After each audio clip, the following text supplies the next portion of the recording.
So I will start from what is modeling. It's easy to think about modeling as a black box, a mysterious black box where we can have some inputs and some output that sometimes we don't fully understand and we are not able to control, and this can be done just by specialists and mathematicians. But in theory, actually in practice, not in theory, modeling can be a very flexible and useful computational platform in which we can integrate different type of inputs, experimental, preclinical, and clinical, and generate very useful outputs to actually have a better understanding of the underpinning mechanism defining PK and simulate perhaps useful clinical scenarios. So obviously we are all pretty familiar with the fact that pharmacokinetics is a very complex phenotype and is the result of a lot of different processes happening in different tissues and organs. And what mathematical modeling does, and PK modeling does, is to quantify and rationalize all of the black arrows that you can see in this scheme. And we have two overall strategies to do so. We can start in the lab, where we can actually have experimental in vitro assay to describe absorption, distribution, and metabolism and elimination processes defining PK. And then we can use bottom-up approach to simulate PK in virtual individuals and start having assumptions related to the influence of demographic, gender, genetics, and comorbidities on PK. Alternatively, we can start in the clinic, and through top-down approaches, we can then try to find correlation between variability in patients and demographic, gender, genetics, comorbidities to actually have a better understanding of ADME. So obviously, a comprehensive approach that will be able to integrate top-down and bottom-up tools will actually support our investigation in PK. So talking about PBPK modeling, this is a graphical representation of a PBPK model that have been described before today. And PBPK modeling are nothing else than a network of differential equations describing the movement of formulation, molecules, drug metabolites between different organs and tissues. And we can inform this network of differential equations with experimental data generated in the lab to represent the processes defining PK. And therefore, then we can make assumptions related to bioavailability, volume of distribution, and clearance, and then simulate relevant clinical scenarios as well, potentially integrating PK-PD relationships. So we can apply this type of modeling for developing new formulations, predictor drug interaction, and we have seen a few examples today. And we can do this not just for average individuals, but also for population of virtual individuals, not just humans, but also preclinical species. And this is having a major influence on the development of new drugs in pharmaceutical companies as well. On the other side, population pharmacokinetic modeling, and I'm sure you are more familiar with this type of approach, where actually we start with clinical data, and through compartmental model, we actually have a characterization of the main PK variables and the identification of key predictors to then simulate relevant clinical scenarios. Okay. So what I've chosen to do for this talk, I actually built a very complex top-down model, selecting all the abstract that David produced over the 5 decades, in which he actually investigated pharmacokinetics, with a total of around 35,000 keywords from Scopus. And this is the actually result of my PK models related to David. So as you can see, David had a career that spanned across so many different areas and investigated so many important topics in clinical pharmacologies. And potentially modeling can actually be applied to every single one of these. So I decided to start from special populations, which is actually a topic that we didn't cover today, and there's been a plethora of different publications lately on this subject, on both pediatric, pregnancy, elderly, and so on and so forth. So one of the examples that I decided to describe today is how we used a series of different models to simulate breastfeeding, and I was actually quite surprised to see today breastfeeding coming up in different talks. So what we did, we created a few different PBPK models in which we have simulated breastfeeding, so virtual mothers that were actually breastfeeding children. And being a father of a 4-month-old baby, I actually realized fully the mathematical complexity of breastfeeding and the frequency and the frequency of the episodes. So we tried to represent that mathematically, as well as the penetration of drugs, efavirenz in this for this specific application in milk. And then we virtually represented the anatomy and physiology of children receiving efavirenz. And this is the type of results that we can generate for mothers, where we are covering quite well the variability we're observing both in plasma and in milk. So you can see on your left plasma and on your right milk. And then we actually can quantify the PK in children that are breastfed by mothers taking efavirenz, and we can start to evaluate if, in theory, children can actually be exposed to therapeutic or toxic concentration of efavirenz, and we're working also on simulating exactly the same time of genotypes that have been described before.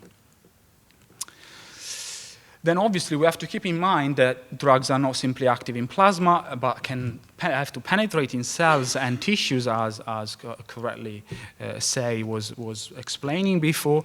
And we have models that can actually help us understand better how drugs penetrate in cells and can actually be metabolized inside cells. So there have been several investigators that are here today, and also new posters that have been presented today by Peter Anderson group that clearly started to describe how tenofovir, for example, plasma concentration are correlated with intracellular concentration, and different factors inside cells can actually regulate the phosphorylation of tenofovir. And we can use this knowledge to then have predictive models to optimize therapies in the future. And one of the strategies that we can apply to improve the antiretroviral therapy is obviously novel formulation and novel routes of administration for antiretrovirals.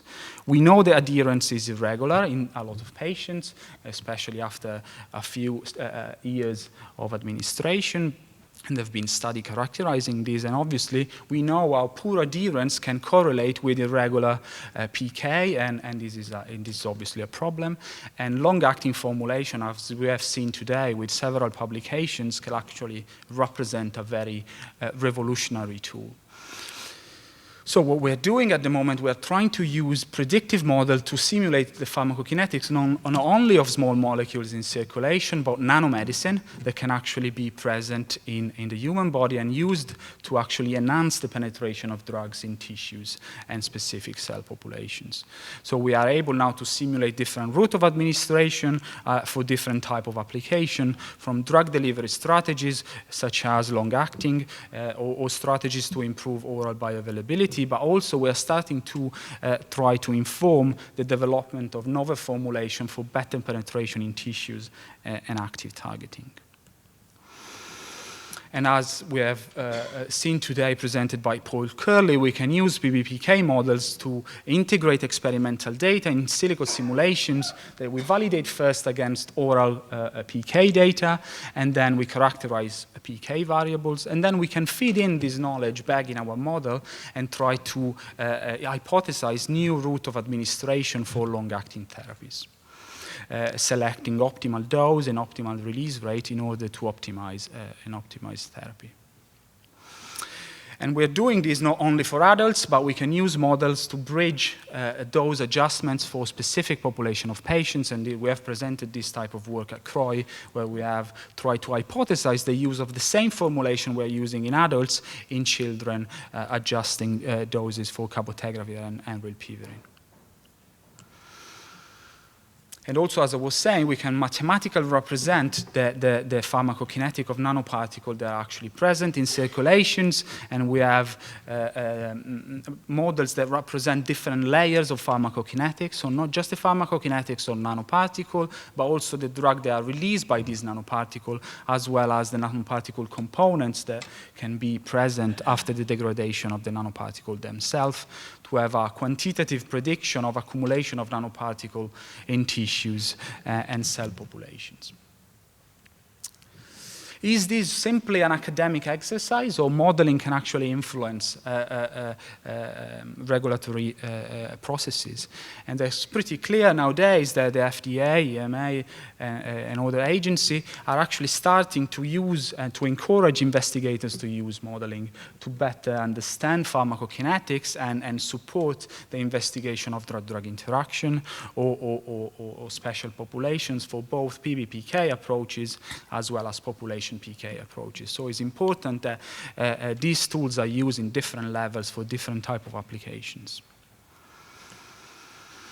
And it's great to actually see today in this fantastic workshop that the number of abstracts where modeling is used and integrated with different tools is increasing constantly. We've seen fantastic presentation yesterday and application in neonates, long-acting therapy, drug-drug interaction, and intracellular concentration for tenofovir, and so on and so forth. So I hope that this trend will actually be maintained in the future, and we see an integration of different platforms and different approaches for a better understanding of PK.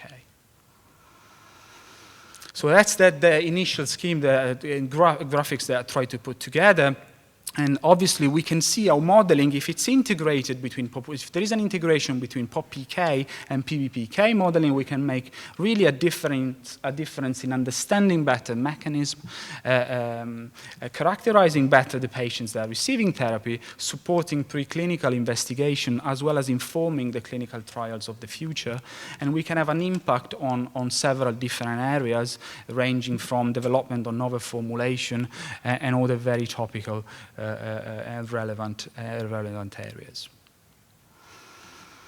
So to conclude, I think that a basic research scientist and clinical research scientists always use different languages and focus on different type of application.